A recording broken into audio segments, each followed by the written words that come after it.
Welcome to Wadsworth History on Film, a program presented by the Wadsworth Area Historical Society and designed to record the oral history of Wadsworth for posterity. I'm Cesar Carino, your host, and our guest today is Joe Foreman. Joe, watching you across the table like this is reminiscent of some 60-some-odd years ago when I remember your having been born very close to our house, matter of fact, 2 houses away. And I think the story goes that I might have changed your diapers. I'm not really positive, but I certainly would be proud to say that I changed your diapers, because from those humble beginnings in Silver Creek, you certainly did come a long way, as did all of your family. Tell us a little bit about Joe Foreman right off the bat, and then we're going to get into all of the other things about the Foremans, and the O'Mearas, and the legacy that you people have given Wadsworth in your years of service here. First of all, when were you born and where were you born? I was born November 36 in the Wadsworth Hospital. November 36? Yes, sir. And what day in November, Joe? 23rd. 23rd of November, 1936 in the Wadsworth Hospital. Why were you born there? I wanted to be near my mother. You wanted to be near your mother, and that was good. She was a great person. And where were you born? Where did you live then, right after you were born, Joe? Well, as you know, I lived in Silver Creek, a couple doors up from you for a while, and then we moved up to 202 East Berge Street and lived there at my mother's parents' home. And who were your mother's parents? That's a legacy all in itself. Yeah, he was an Irishman, Patrick James O'Meara. He came right from Ireland, right? He was an immigrant, and my maternal grandmother's name was Mary Elizabeth Shook O'Meara. And the Shooks were a big family in Wadsworth. That's right. They were Pennsylvania Dutch. They came in here when the place was being settled. In the 1814 era. Yes. And the Shooks came here. Now, the O'Mearas had several children. Can you name them? Oh, boy. Well, let's start out with Salome, S-A-L-O-M-E. And she married Chuck, Vern Hickman. Vern Hickman. Chuck O'Meara, he was the oldest boy. Then there was Tom O'Meara. Tom O'Meara, who died at age 41. That's right. He died at an early age. He used to work for H.J. Hall Trucking. That's right. And then there was Joe O'Meara, who I'm named after, was the youngest. Tell us about Joe, because Joe is probably one of the most famous of the O'Mearas for what he has done and what he did for the country in 1940-41. Yeah, Joe was a very talented man. He played the piano. He took lessons from Florence Miller when he was in school, and went to Ohio State to be an engineer. Along comes World War II, and he's probably either the first or one of the first to enlist. Went into the Air Force, and because of his eyes, he was not able to be a pilot, but he was a navigator on a B-17. Very great number of missions. He had every medal I could think of except the Congressional Medal of Honor. Interesting thing about him is that he was shot down over the Straits of Messina between Sicily and the tip of the toe of Italy. Yeah. And the crew got into life rafts, but the Germans then strafed them and killed them all. 20 years later, his namesake, me, I transited the Straits of Messina in my ship when I was in the Navy. And I remember going out on the deck that night and just sort of paying a silent tribute to the guy, because we went right over top of their grave. Right over top of the grave. Boy, yeah. That's a story in itself. Wow. Joe died in about 1941, I believe, although they have never really known when he died. Is that correct? Well, the Esh was 43, keep in mind. Oh, 1943 was it? Yeah. Oh, that's right. The war started in 41. I'm sorry, yes. If you recall, there was a lot of bombing going on in Germany, and then they shifted down to the African area, and then they went down to Africa, and they were flying across the Mediterranean to bomb Italy. But he was a navigator, and they, like I said, had done so many missions that it was unreal. I don't know why they didn't rotate him, but I guess they didn't at that time. Well, they probably didn't have that many people at the time. I don't think so. Oh, boy. Well, he was a great man, and the newspapers carried articles about him for years and years. As a matter of fact, one of the presenters, the historical presenters, brought in an article about Joe O'Meara not too terribly long ago, and it was a heart-wrenching kind of a thing. Yeah. I knew him very well. Just one of the sad things of the war, one of the many sad things of the war. Of course, I don't think that there's anything that isn't sad about war, but that was one that hits very close to home. As a matter of fact, on the next street over from where Joe O'Mara lived was Santa DeColo, who Yes. was killed in Saipan. Yes. And that south end of town gave a lot of its boys to the war effort, and some of them never came back. That's We're correct. certainly distressed about that. Joe, then, from Joe O'Mara, who then was next? Well, Joe was the youngest boy. I think he was the youngest. Yes, he was the youngest. He's the youngest boy. The girls, there was about 6 of them. 6 girls, and let's start with the top girl there. Well, We had Salome. Or Lomi. Salome was the oldest, and then there was my mother, Nina. Nina Foreman, and the aunts were Florence Berry, Florence Berry. Magdalene Humes, Magdalene Humes. Ruth Guiley. Ruth Guiley. Now, all of these are dead now. All of the O'Maras are dead. There was Mary Bullock. Oh, Mary Bolick. Mary Bullock. And is she still living? No, she She's died dead too. Yes, all are of dead. all of the O'Mara girls and all of the O'Mara boys are dead. Except Florence. She's Florence is still living. Still living. And where is Florence? Florence is in a nursing home. Oh, how old is Florence now? Oh, goodness, she's probably 87. 87, right. And then, of course, Grandma and Grandpa O'Mara are also gone. Oh, yes. Great people. Tell us about Nina O'Mara. She was an extraordinary person in high school, an extraordinary person after high school, and then, somewhat by herself, took care of rearing 3, what kind of boys would you call yourselves? I think probably over-ambitious. Over-ambitious. Overachievers. No mischievous in your mischievousness. Well, you were not mischievous, were you? In any way? Lots of that. A lot of that. I think Tell us about Nina O'Mara, Joe. Unusual lady, a very tough woman for her time. She was not afraid of hard work. In fact, that's all I remember my mother doing is working. Never owned a car, never had a driver's license. The only thing she complained about was the toilet seat was never down. And the 3 boys made sure of that. We made sure of that. But interesting enough, she was very sports-oriented. She loved baseball. She'd watch the sports on TV all the time. I always thought it was unusual for a woman to know that much about baseball. About sports, but she herself was an athlete in her own right. What did she do? That's right. She was a basketball player, and she's in the Wadsworth Sports Hall of Fame. One of the first women? Yes. One of the first women in the Wadsworth Sports Hall of Fame. Nina O'Mara, a slim, tall girl. Not all of the O'Mara girls were slim and tall. No. As a matter of fact, they were, some of them were fairly short, weren't they? But she was extraordinary. She was built like your grandmother was tall too. Your grandmother O'Mara was tall. Mary O'Mara was tall. She was, yes. For her age group. I mean, she would be well over 100 years old now, wouldn't she? That's right. She was 80-something in the early 60s. In the early 60s, so 40 years later, she'd be over 120 years old. But for a person her age, she was very tall and very stately. And, of course, your mother was that way, too. Now, Nina O'Mara's 3 boys. You're number 2, but who's number 1? Number 1 is Jim Foreman. Jim Foreman. And Jim Foreman went from living down in Silver Creek and then going to Berge Street to the Medina County Courthouse where he was a judge. Yes, Jim was a very intelligent man, a very likable fellow. Most of his friends really enjoyed him. Yes, he was a great person. I knew him in school. He was a little bit ahead of me in school, but I knew him, and he's a hard-driving man. And so many times I used to think to myself, here's a guy who has almost nothing, and look what he's able to do with it. Tell us about the progression of his success, Joe, from the time that he became an attorney.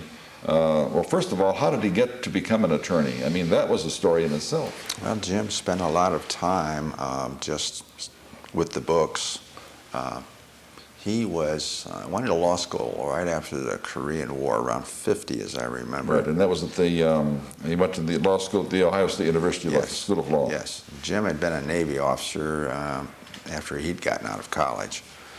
And he married Nancy, and they were living in Columbus, going to law school down there. And then after that, he came back to town and practiced with Bob Razor for a while. Right, and the building, the Citizens Bank building, as I remember. Was either that or the where the hardware store is now. Up above that? Yes. Boy, I can't remember the name of the building. The Myers Block. Yes, and he became a county prosecutor and had that job for quite a while, and then after that, sometime after that, ran for common pleas judge and then was elected. He was into that job a couple of years before he died. He died early. Died suddenly and unfortunately at a very young age, 47, I believe. 47. Just young. I remember that day, so 1975. 75 was just a horrible day. This young, promising judge and just drops over dead. And he leaves a wife, Nancy, and four kids. children. Yes. Mike, his oldest son, is a commander in the Navy. He went through the academy, graduated in 1979. And then he has three other children. Who are they and where are they? Kate is the youngest one. She's the only girl. She's married to Also a Navy. Yeah, a Marine officer. He's an attorney for the Marine Corps. And then there's two boys, Mark and Paul. Right. And Nancy's still in town. Nancy's still in town. And Nancy picked up somewhere along the line the desire for politics and became a city councilwoman.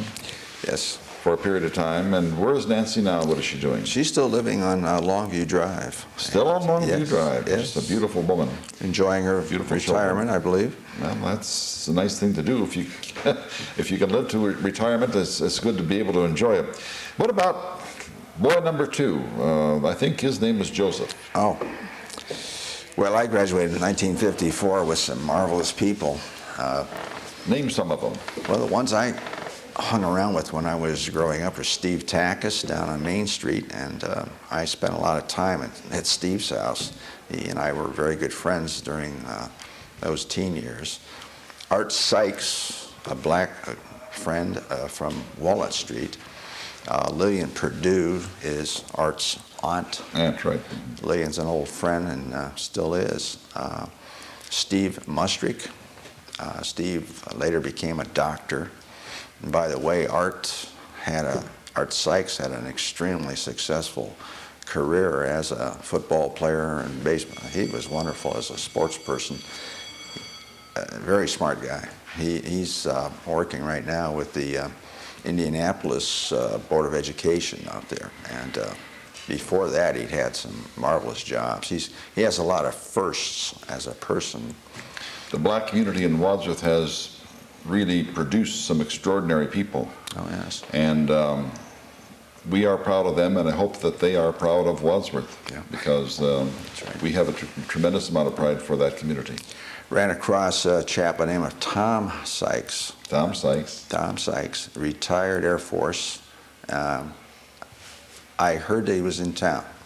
So I called him and I visited with him over in Akron. He's blind now, but he's retired. Heck of a guy. Bubby Heath, Glenn Heath. Bubby Heath? Yep. I remember Bubby. He was the clown of our class. But what a guy he was. Yeah, he's got a master's degree in education. Last I heard, he was out in California teaching out there. Bubby Heath was also black. Yes, yes. His sister is, I can't think of her name offhand, but wonderful. Oh, it'll come to us. Steve Tackus, though, is a retired Army officer. I believe he was a colonel. Now, Steve Tackus is the one for whose family Tackus Drive in, Yes. in what do we call that, the North Gate or the Well, South? that's just north of the street north of that. What was that? Northgate, Southgate. Northgate and Southgate, right. The street north of that. And Angie Tackus lived there until she died. Angie, on the corner. Oh, yeah. Angie's the matriarch of the family. She's the matriarch, right. And that whole area was nothing but fields, open fields. That's right. That's right. That was a playground for us. I mean, it was just wonderful. Well, there were woods there. There were trees there. We could do almost anything we wanted to do. We didn't have television. Of course not. There wasn't the focus on that, of course. Matter of fact, the poverty-stricken people from our end of the community probably didn't even have radios. I remember our first radio. It was a used one. I'll be darned. That an uncle gave us. Tell us more about what you did then from high school. I mean, you didn't stop at high school. You went on to college, and you also went to one of the fine schools of law. Which one was it? Well, went to Ohio State. Prior to that, I had gone to Ohio Wesleyan down in Delaware, Ohio. Thoroughly enjoyed that. Tremendous education. I'm just really blessed that way. And your degree in law came from where? That was Ohio State. The Ohio State University of Law. What happened was that I got a master's program set up for me after graduating from Ohio Wesleyan. I was going to be a nuclear engineer, and but I just got tired of the hard work, believe me. But Joe, you know, everyone thinks that lawyers go in, they learn something about law, and then they come out and they practice law. You know, and probably a lot of other people know, that that isn't the way it is. You actually started out in engineering. Yes. And your background is in mathematics, is that right? Background mathematics and physics. And mathematics and physics. And you're no slouch at either one of those two, as a matter of fact. But then what made you decide to get into law? It was a way that I could come back to Wadsworth and make a living, basically. And you've done well with that. As a matter of fact, when you did come back to Wadsworth, you helped found one of our very fine law firms. Oh, yeah. At that time was Larry Luck, Tom Palasek, Jim McIlvain, myself. And Joe Foreman. Yeah. It was a pleasure working with those folks. Those are good people. The other thing that we need to talk about here is what you did after you got your law degree. As a young, aggressive an attorney, probably age 35 or less, you became a city solicitor, did you not? Yeah, I enjoyed the job. It was a very hard one at the time. What years were you city solicitor, which of course is the city attorney now, or the city law director? They used to call it solicitor at that time, though. It's about 22 years ago. Just out of curiosity, why do we call it a solicitor? Is that from the English law? Probably. I don't know. Wrong term for us, solicitor. But you were the city attorney. Yes. And I was everything at that time. You bet you were. What were you? What years were those, Joe? I have to relate to Norm Bragg because believe it or not, that's one of the smartest things I've ever. That was my contribution to the city. Norm Bragg is a super guy. He certainly is. He's been there for 23 years, 24 years. So straightest man that ever walked the face of the earth, and never deviates from the truth, nor from propriety, nor from legality. That's right. Straight up, boy. He gets zero for it. Paige Schrock, by the way, who's currently an assistant down there, is a super guy too. It had to be the 23 years ago, so it's almost 30 years. So about 30 years, and you're now 61, so you were 31. I didn't miss it by far. I said between close. 30 and 35. And you were dealing with a city at that time that was in turmoil. A lot of growth problems. Growth problems, tremendous. What did you have to do? Basically, the city fathers who I worked mostly with was the mayors, Jack Summers, Eric Gottwald, J.D. Henson, and Bill Lyron. The three of us we were the spearhead of what direction the city was going in. When you were first in that position, Joe, what was it that you envisioned Wadsworth to be like in 1997, when way back then it was nothing more than a dream? What were some of the things that you were concerned about? Growth, obviously, but planning and... Planning was probably the biggest problem, and I think it continues to be that way. Proper location of all kinds of facilities, for instance, water, fire stations, that sort of thing. A particular point of contention in the city at the time was the Red Barn controversy. That's the one I was thinking of that caused the city almost to split in two. Yeah.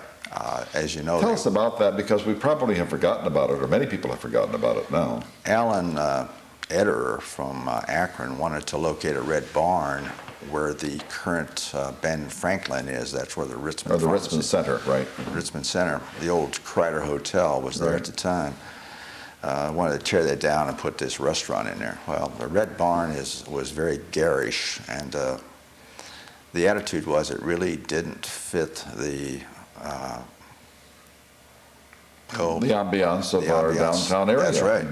We have a Georgian, if not a Victorian, not a Victorian necessarily. I mean, some of the buildings are Victorian, but it's the ambiance is certainly not modern in downtown. Right. There was a lot of controversy because there were a lot of people in town who really didn't like City Hall fiddling into these private areas, and they felt that the Red Barn should be able to locate there. The problem was that it, like you said, the city fathers, almost everybody at City Hall, believed it shouldn't be there. Okay, so some of the planning was, I told them, I says, they're going to win this in court, which they did. We tried to keep them out, but we ended up, through eminent domain, actually taking the property through eminent domain, and then later on developing a parking district. Now, I have to tell you that the parking districts were on the planning board at the time. They were something that were to be implemented at some time in the future. And as you know, downtown Wadsworth needs that parking right now. Oh boy. Always has. So as part of what happened over in that quadrant, you know, where Jim Leadham has his store, Mike's Restaurant, all of that is really a function of what we did with the Red Barn. Because that whole back end was an alley kind of a thing with Yes. little alleys actually ingressing and some buildings here, but we cleaned that all up and made a parking district out of it. Now, I heard you say the word eminent domain, and in 1997, eminent domain is still a word and just as odious as it was at that time, but sometimes it has to be enacted, and that was a time that it was enacted for the good of the city. Joe, what was when you were the city solicitor or the city law director, what was Wadsworth like in terms of accepting you as an attorney for the entire city, despite the fact that you're one of Wadsworth's little kids? What did you have to do? And I can help you along with that. First of all, your personality has not ever been one of being laid back and non-aggressive, right? I'm afraid so. But you had to push harder, push harder than anyone else would have had to push. And you were very successful. And people knew that you were successful, and they recognized that in you that there was a kind of verve that no one else had. And I think that that's what really brought out the respect. Joe, let's drop the city solicitor for a quarter of a second and go to a couple of your hobbies, because one of the things that's going to happen, we're going to run out of time, and we want to get all of these things in. You had a particular bent toward physics, and you also are extremely knowledgeable about aeronautics. Is that correct? Well, I wouldn't say extremely knowledgeable. My friends who might be watching this would not. They'd probably laugh about that. I've always wanted to fly. I even dream of flying. It's one of those kind of things that I think the war had something to do with it. And it could be the fact that there was a hero worship there for Uncle Joe, too. No question about it. And I built model airplanes. I did all the things, flew, U-control, everything. I just ate up airplanes.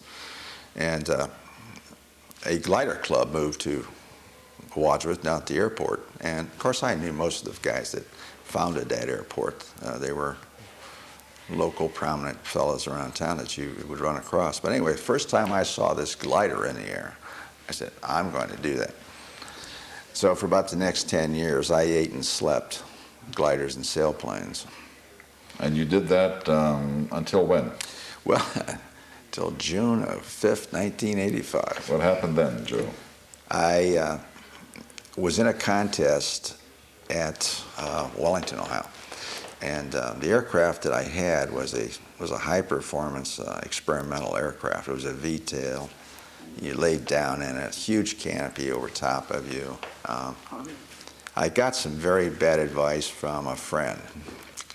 He told me that since I'll be laying down and I'll be flying around for maybe 6, 7, 8 hours, that I should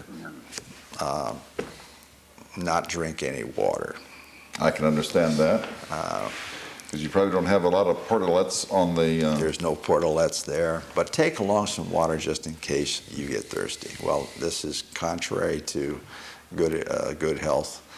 So I did exactly that. So the day turned out to be an extremely hot day, and it clouded over potential thunderstorms. And there were so many people there, they didn't want to just call off the contest. So they took the first 4 aircraft and sent them out to various areas to see if the thermals were working. That's hot air coming off the ground, and that's the air that you climb in. Well, I was one of the 4th, and I asked my partner if he wanted to fly. He said, no, it's too hot, I don't feel good. So Joe gets into this thing, and away we go. And that's the last thing I remember till I woke up in a hospital in Lorraine. What happened?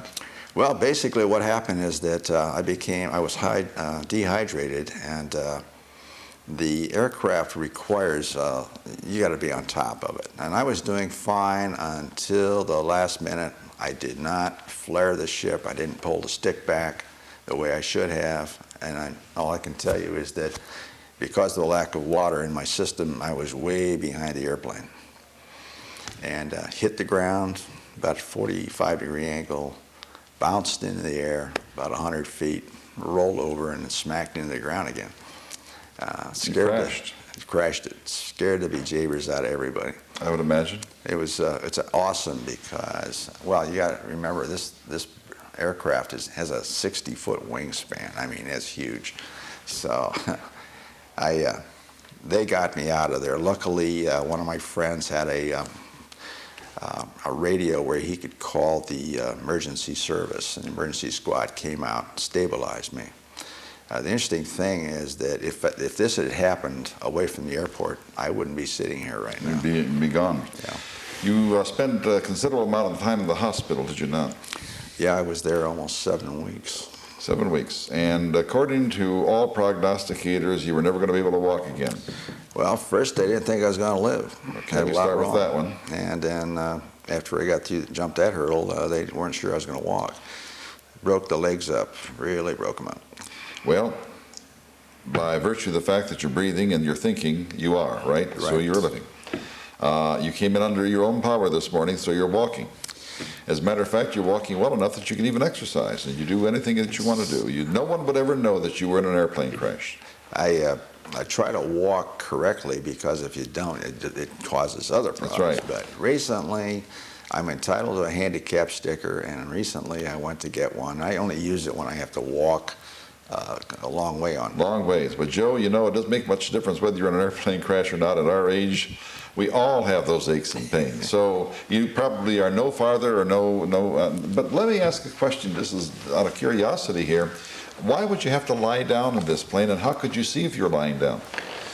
Well, it was like I said, it was an experimental aircraft, and by lying down, you reduce the frontal presentation of this to the wind. I can understand that part, but how did you see? I mean, you were looking up. Okay. It had a slight downward slope to it.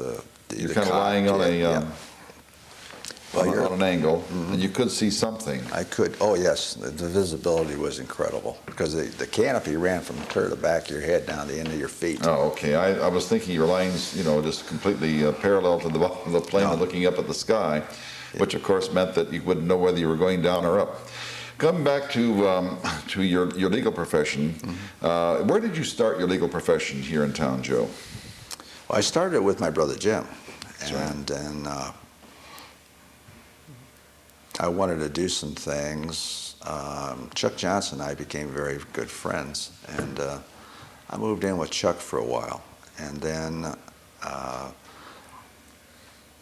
Larry Luck, Tom Palisek, Jim McElvain, and I got together and formed that law firm.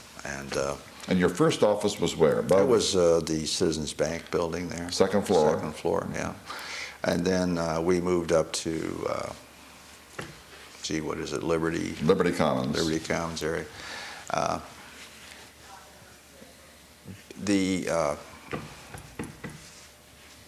What am I going to say? Basically, the transition there was a matter of, that's where I was at the time. By the way, I wanted to say something about Charlie Johnson. While I was at home recuperating, and Charlie's the kind of guy that does things for people and never tells you about it. Chuck Johnson, he's very, very good that way. Yeah, he arranged to have Meals on Wheels for me because I was at home for about a month recuperating, transitioning into a wheelchair and walker and things like that. And I've never forgotten that. Never forgotten that. Very few people know of Chuck's philanthropy, but he is very, very open-hearted. Super guy. Very open-hearted. A severe lawyer, but very open-hearted.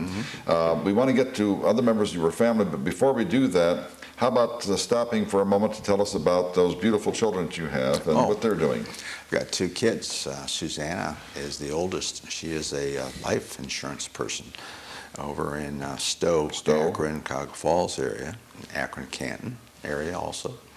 Andy is a Marine Corps officer out in California. So we're keeping that tradition going of naval officers, Marine officers. Of course, the Marine is nothing more than a fighting Navy man, right? That's true. So that's part of the Navy. But Air Force, Marines, Jim, Marine, Navy, you're Marine, and well, actually, Jack was in the Marines, or in the Navy Jack too. was Marines too. Marines too. So we're going to get to Jack in a minute because he's younger than you. But what's Andy doing?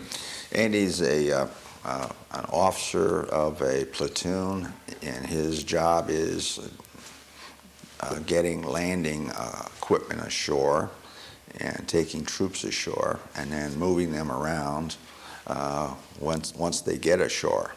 The landing craft becomes a personnel carrier once it's ashore. And that's what he does. That's what he does. And is this going to be a career for Andy? I don't know. He likes it.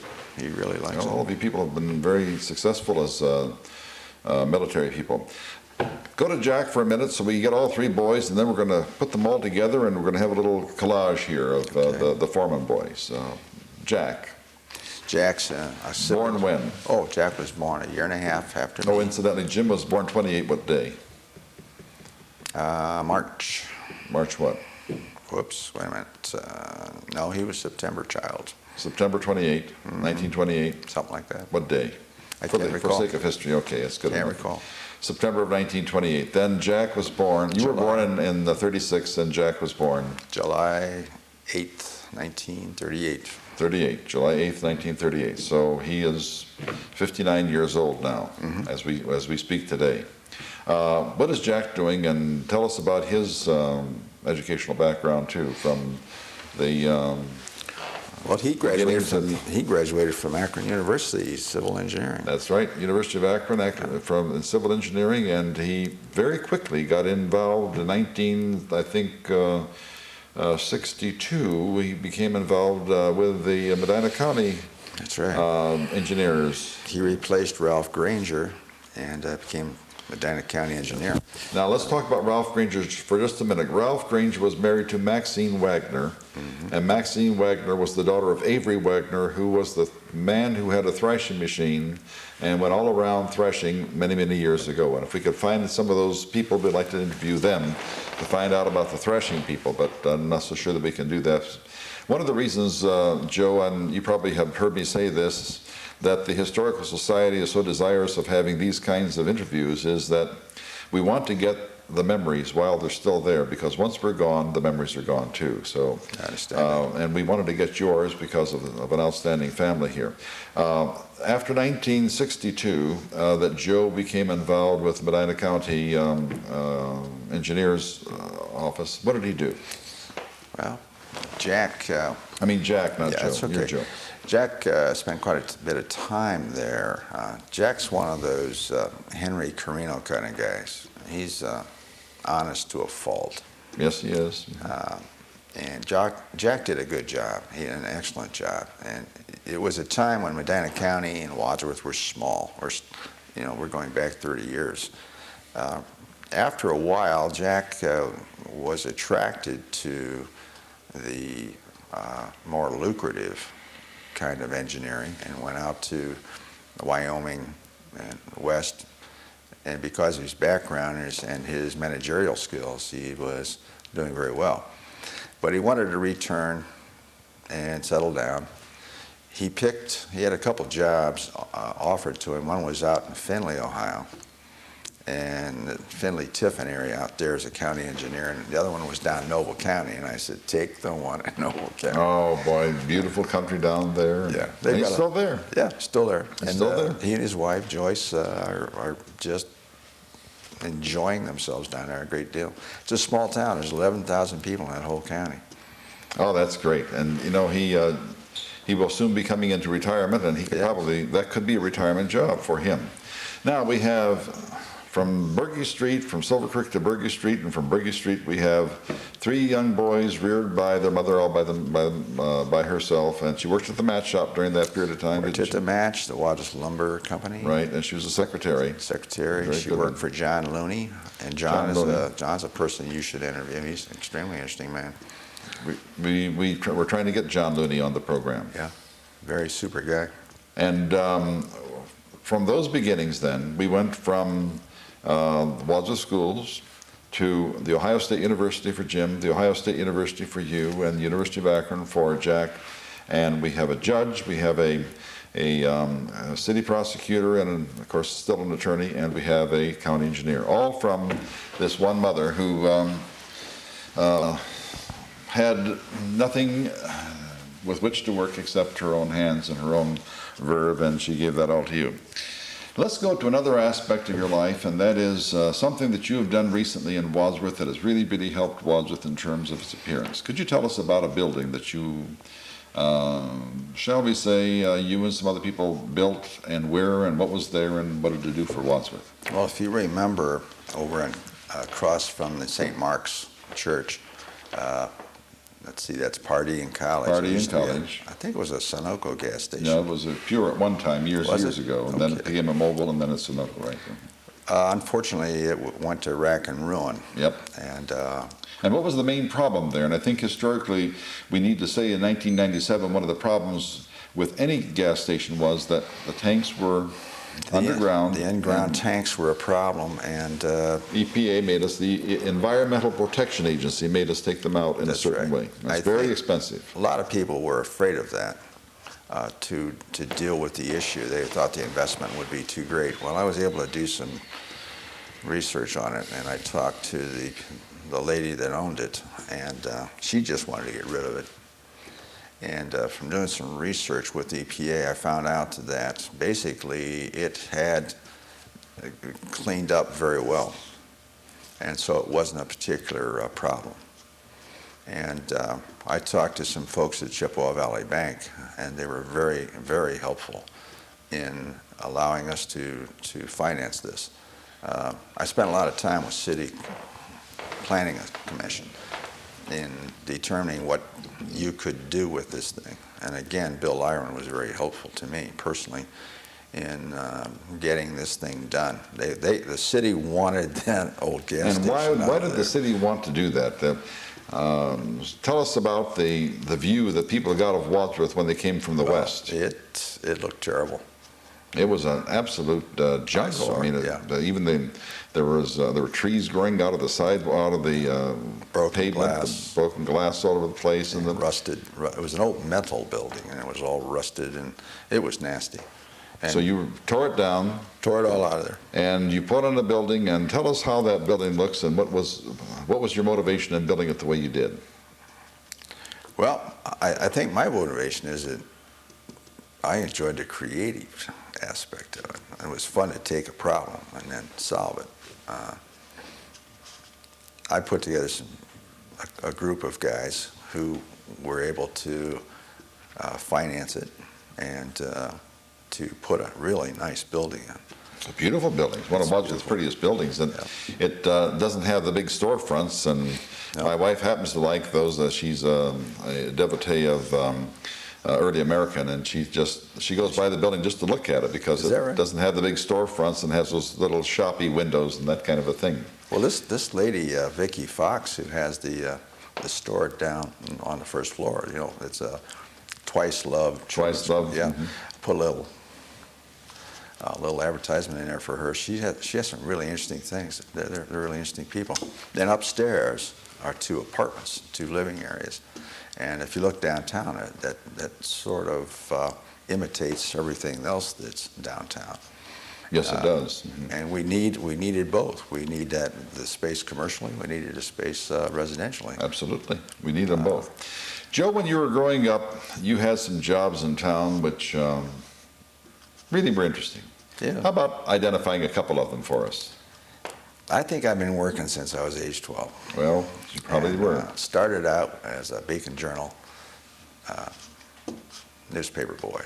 Delivered newspapers on Walnut Street and Bergy Street. And you probably can name every single person to whom you sent. Lots of them. Anyway, as you recall, the buildings were over there back of the Brenneman building, you know, the wooden buildings. Yes. Crooks and Jacks and Barber Shop. Barber Shop, the bakery. The bakery. Trent the tailor. Trent the tailor. And, all there. This was, let's see, this was about 48. So, but anyway, I transitioned from that to, I think my brother took over the paper out, and then I went to Bender's Restaurant. Bender's Restaurant. Bender's Restaurant. Now, we've talked about Bender's Restaurant, Joe, on this program before, but now we have a person who actually worked there. Tell us about the intricacies of Bender's Restaurant. First of all, we're talking about Joe Bender and his wife, Catherine. Well, they owned this restaurant. And a million other things, too. Oh, yes. They owned the old Strand Theater. Joe started the Opera House. Opera House in town, did a lot of interesting things. But a guy by the name of Jack Gates at some point bought this restaurant while I was a teenager. And I washed dishes and scrubbed the floor, mopped the floor, and did all that sort of thing. Peeled potatoes. And then, go ahead. Go ahead. Go ahead. Do you have any stories about Joe Bender's Restaurant? Nothing that I can recall. Nothing that you can recall. Went to work with Kroger's, by the way, across the street. And incidentally, Kroger's was in Wadsworth at one time. Yes. And it was across the street from Joe Bender's, was right next door to the bank. You had to go up 1 or 2 steps to get into Kroger's. And what did you do at Kroger's? I stocked shelves and sold things for them. Who was the manager of Kroger's at that time? Do you remember? Al Smith. Which Al? We have 2 Al Smiths in Wadsworth. Well, it's Bill Smith's dad. Al is, he looks a little like you without glasses. How's that? Well, that's very true. He lived out on Broad Street. I'm not sure where Al lives right now. And do you remember any of the people who worked in the Kroger's at the time? Sure. Ernie Yoakum was a meat cutter there. Ernie Yoakum. And there was a lady who worked there. You'll forgive me. Her husband owned the M&S Auto. Alan? No, before him. Lived out on College Street there. His wife, really beautiful lady. She's dead now, but I wish I could remember. You know so many people. Mance? No. No. Maybe we'll think. It'll come to us. M&S Auto Park? Yes. Darn. I didn't think you were going to get into this. Well, we get into a lot of things here that that one thing leads to another. We'll remember who it is here in a few minutes. And then what did you do? What other kinds of jobs did you do in town, and who worked there? Oh, you know who I worked for? It was interesting. The Jewish fellow who had the men's store there. Sam Klein. Sam Klein, wonderful guy. What I did with him is I basically kept things straightened out and dusted and all that sort of thing. Wonderful guy. Sam Klein. Anyone else? No, that's it. Oh, B&B, across the street, B&B. That's right, because you and I both worked at the B&B. Yes. But you worked after I did. Now, tell us about some of the people in the B&B and who they were and what they were like and where they, of course, they're all dead now, but I mean. Two Jewish fellows, I believe they lived in Akron, and darn if I can remember their names. Ackerman. They were really interesting. Yeah, well, actually, Lou Ackerman lived in Wadsworth. His brother, Sam, then moved to Wadsworth, but Sam then moved to Worcester. They had Worcester connections. Because they had a B&B store in Worcester as well. What kinds of things did they sell at the B&B? And why did they call it the B&B cut rate store? Boy, I can't remember, Caesar. Well, the cut rate, of course, meant that they just actually cut the prices all the time. But Okay. then, after a certain period of time, they had to take the word cut rate out for whatever reason we don't know. But they used to call it the cut rate store. And they had to take the word cut rate out for, I'm not positive whether there's the Small Business Administration or whatever prevailed upon them, or whether they just wanted to do it on their own. But they sold, when you were there, what kinds of things did they sell? Mostly male things. Almost, yeah, there are no female things at all I don't there. remember ever seeing a female customer there. No. They had trousers and shoes, and they also had some Cigars. jewelry and cigars and candy and sporting goods, fishing supplies, and things of this nature. One of the things about the B&B store is that the story that I might have told before is that they had a safe in there, because that had been the post office, and on the outside of the safe says United States Post Office. And the reason that was there is that they could not get it through the door to take it out, because they had, in some way or another, rearranged the structure of the front of the building, and they couldn't get this out without tearing the front of the building out, so they just left the safe there. It's a monstrous safe. Honest to heavens, it was as tall as a man, and it took all kinds of machinations to get it in. Let's go. We have a couple of minutes left here, but we really need to talk a little bit more about Joe and your legal background, as well as your legal prowess. What kinds of things in Wadsworth have you done legally, and how did you start focusing in on what you're presently doing legally? Well, most people probably think everything I've done is illegal, but... Oh, really? Come on, Joe. That would never happen. Not Joe Foreman. I like my town. And when I was a kid, everybody used to laugh at me because I always said, good old Wadsworth. Good old Wadsworth. And sincerely and honestly, I've always been interested in improving the community somehow, whatever effort you can put into it. And I wish everybody had the same attitude. One of the things that I want to say about you that you won't say about yourself is that you have probably done as much pro bono work as anyone else has ever done, and probably have never have been acknowledged for having done so. I know that you've done tons and tons of pro bono work.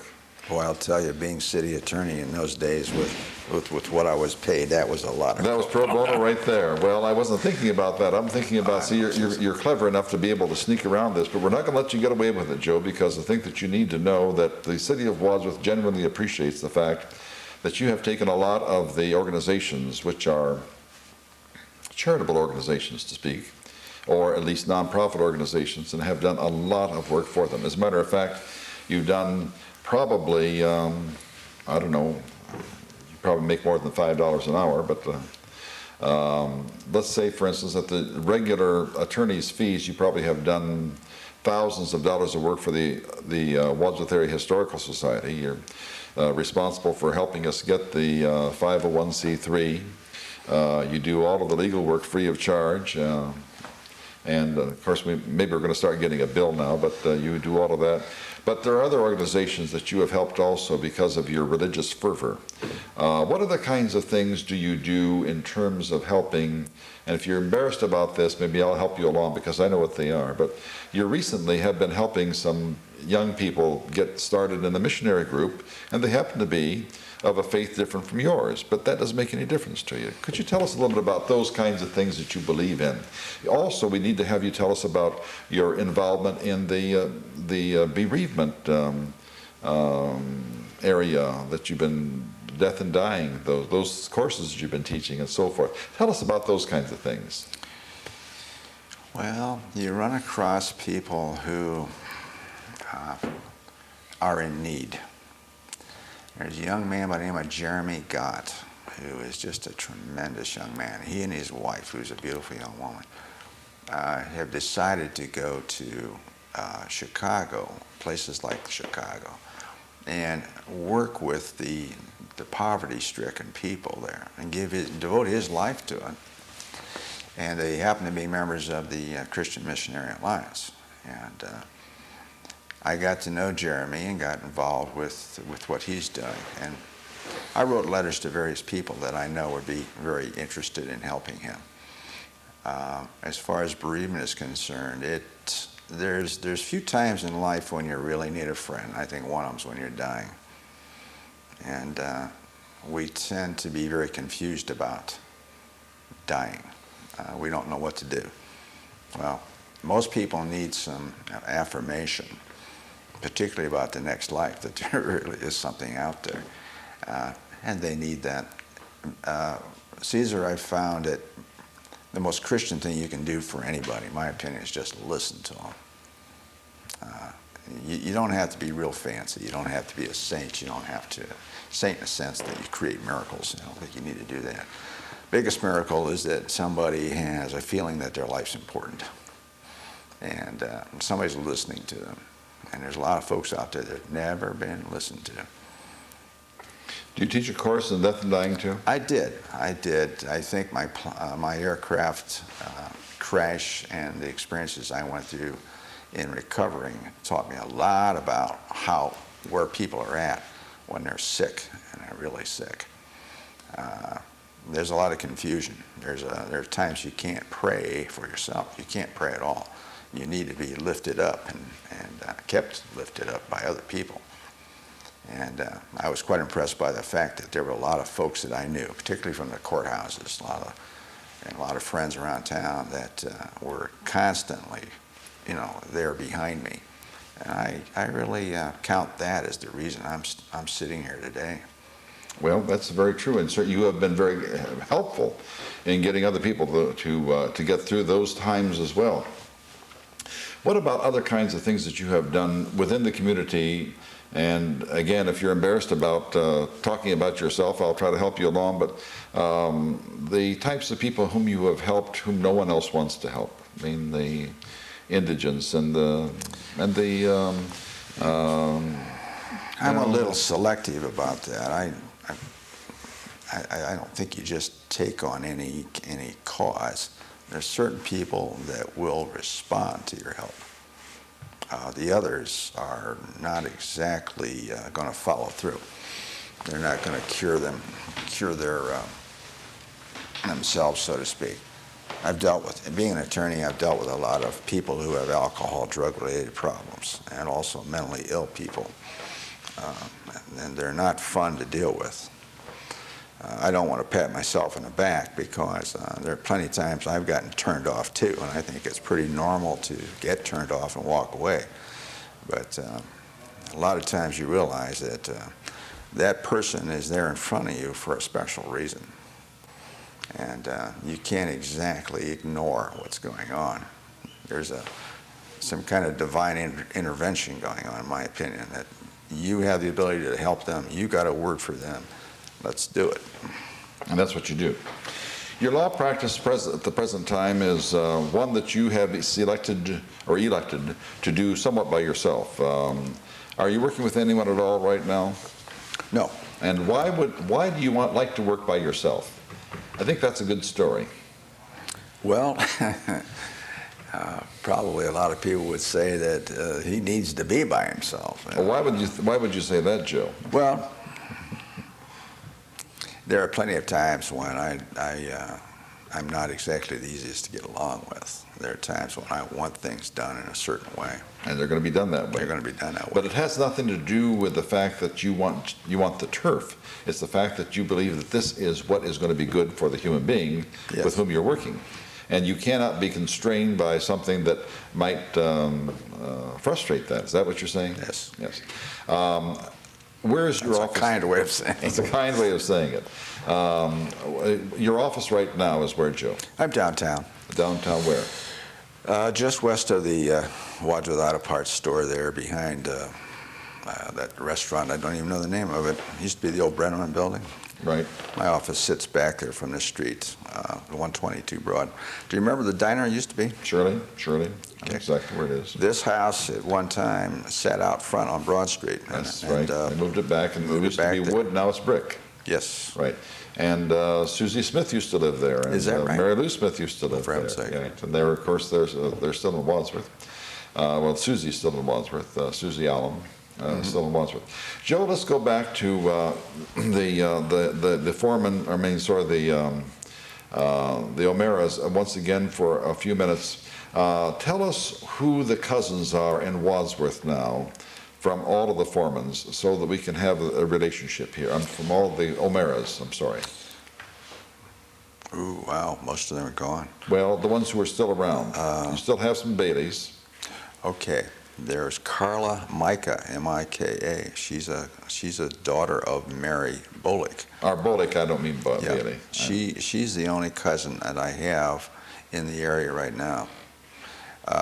There's one in Akron, Joanne Payne. We forgot Alice. She's the daughter of Alice. And the other daughter is Molly. I call her Molly. Her name's Mary Ellen Abel, A-B-E-L. They live down by, doggone it, well, it's Heath, Ohio, down by Granville, in that area. And she was whose daughter? That's Alice's. Oh, Alice's daughter, okay. Yeah, other than that, my brother has children here in town. And who are they? Well, that's Scott Foreman. That's Brother Jim. No, that's Brother Brother Jack's okay. oldest boy. And then there's his youngest son, Matthew, died. And his children are here. And then there's Kim. Her name is Goodson. And she is in Wadsworth. She lives here in town. She's a nurse. And they just moved back recently within the last year or so. And they're here in town with her family. Her husband is, you know, you told me this was going to happen. You just start forgetting names. Oh, this is very, very simple, surely. But anyway, he lives up on, they live up on that new area north of town here. I don't even know. It's up, God, I don't even drive up there unless I have to, see. But they're all here, and I'm enjoying my brother's family a lot because I don't have grandchildren yet, but Jack's got a lot of grandchildren. And you're enjoying those kids. I'm enjoying them. And all of Jim's kids are not living in town, is that right? None of Jim's kids are in town. Mm-hmm. Mike's down in Maryland area. Katie's with her husband who's teaching law down at the University of Virginia. The other two boys, I believe, are around Wisconsin, Minnesota areas. And what about your Aunt Ruth's two children? Okay, David is a lawyer living in Florida. David Guiley. David Guiley. And Sandra, his sister, died. She died at a very young age. Young age, she was living in Arizona at the time. Right.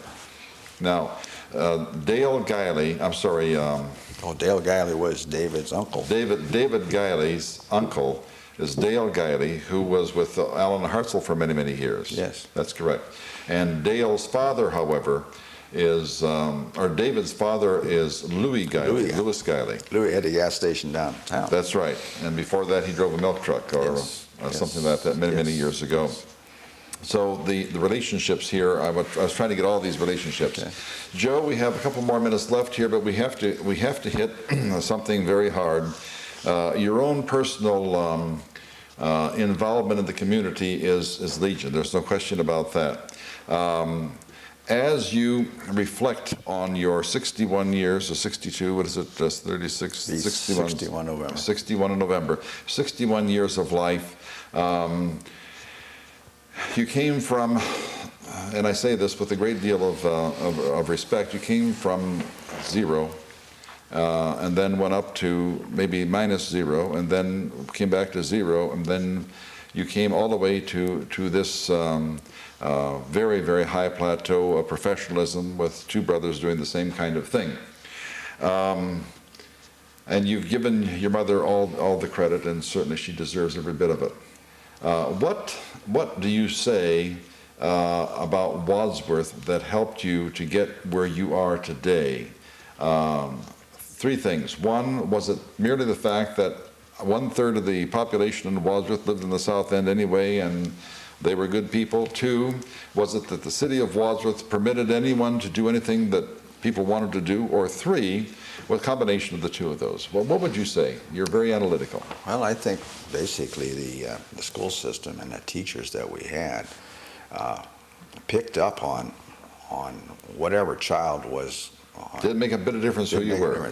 Not a bit. Black, white, Protestant, Catholic, didn't make a bit of difference. No. They did that. So our school system, so your identification here would be the success comes from a school system. Oh, That's yes. very good. The attitude That's of good. those teachers. Joe, we are out of time, unfortunately. I knew that this would go very, very fast because you've been extremely interesting and certainly articulate young man. And I say young because you're 5 years younger than I am.